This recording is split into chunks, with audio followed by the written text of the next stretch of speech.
So we are moving from a general view, the infrastructure view, to the specific view. If indeed I click on this entry, I'm going on the page of this specific endpoint, so I can run my own investigations on that specific machines. The kind of response that we can provide are some operations in real time, like, for example, the possibility to query the list of the processes. So we have the real-time visibility of what is happening in this moment on the machine. Then we have the isolation functionality. The isolation functionality basically interrupts every network communication established by the machine except the one towards the ReaQta server, so in this case towards the Hive. This, as you can imagine, is particularly useful when we are dealing with a breach or suspect breach, because imagine an attacker has been able to propagate to the domain controller, so to core assets, and from there is trying to do an additional lateral movement, is trying to move on other machines. By isolating the endpoint, we are cutting out the attacker. This is the most common scenario.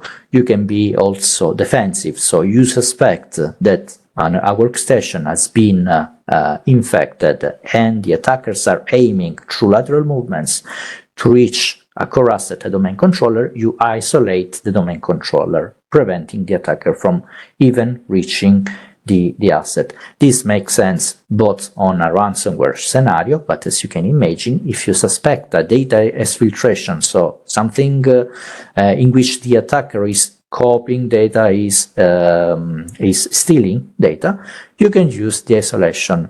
By remaining on the example of WannaCry, WannaCry was a worm, so was self-propagating inside the infrastructure.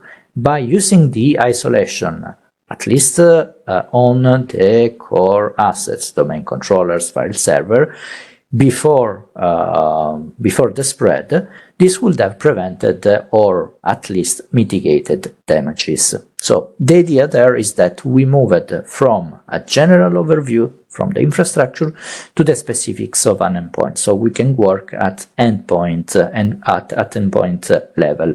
And we can get a number of additional information on the specific endpoint. So supposing that we are doing an investigation, we have the history of the endpoint. So as you can see, this endpoint is known to be something, a target, because at the beginning of February we had some high severity alerts, and in the latest 2 days we are recording additional alerts. So we have a history of the endpoints, along with a number of indicators, like, for example, the most recurring events, the online and offline status, so a number of triggers, and then we have the forensic data. So if we need to collect data at rest because we have to do a more in-depth investigation, by using the forensic kit, we are able to collect a zip file. The agents running on the endpoint will be able to collect a zip file containing one of the two,